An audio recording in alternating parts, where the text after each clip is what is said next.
Against a clear Alabama sky, the rusted smokestacks and blast furnaces of Sloss Furnaces appear completely dormant.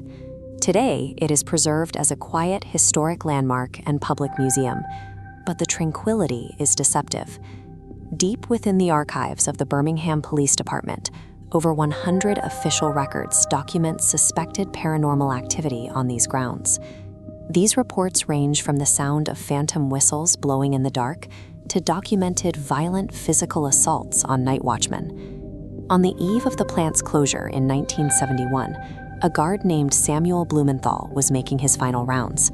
He reported being confronted by a half-demon entity that shoved him up a flight of stairs. Blumenthal was found covered in severe, unexplained burns and died before he could return to work. Sloss Furnaces remains an unresolved crime scene. To understand the things that move in the dark today, we have to revisit the hellish reality of its past. This map illustrates the unique geological luck of Birmingham. Generally, the three materials needed for iron ore, coal, and limestone, are separated by vast distances. Here, they met in a single location, creating a massive economic advantage. This concentration of resources sparked a rapid industrial boom, earning Birmingham the nickname the Magic City. But its growth depended on a massive influx of poor workers, African Americans, immigrants, and rural white laborers who traded physical safety for a wage. The plant operated like a massive mechanical body. The furnaces were its stomach, the pipes were its veins, and the men in this photograph were the fuel used to keep it running. The economic rise of the region relied entirely on a system that viewed laborers as disposable.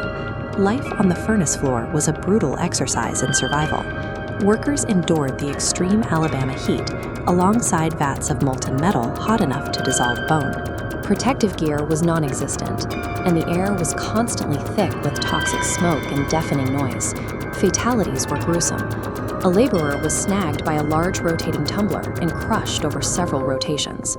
In 1887, Richard Jowers was overcome by furnace gases, tripped over a rail, and was instantly incinerated in a vat of molten iron.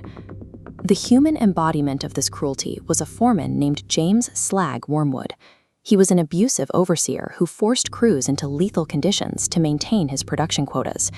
The statistics of Slag's reign are horrific. Under his watch, 47 workers died, a casualty rate 10 times higher than any other shift in the history of the furnace. Slag eventually met the same fate as the men he tormented. He plummeted from a high scaffolding into a vat of molten iron. While some claimed he tripped, many believe the workers he abused finally pushed him.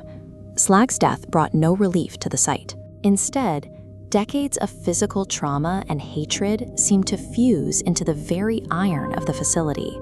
When the furnaces went cold in 1971, the violent industrial noise was replaced by an eerie, unnatural silence. The site became a museum, but the workers never truly left. Modern staff and visitors, many with no knowledge of the facility's history, report terrifying encounters in the exact locations where the worst historical accidents occurred. Visitors report hearing Slag's voice shouting orders from empty rooms, and glowing figures are frequently seen stalking the high, pitch-black catwalks.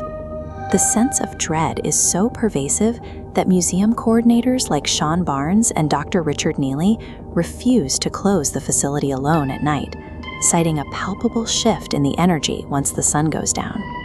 Sloss Furnaces stands as a monument to the blood and bone that built the American industrial age. While the machines have been silent for decades, the stories suggest that for the men trapped within the iron, the shift never ended.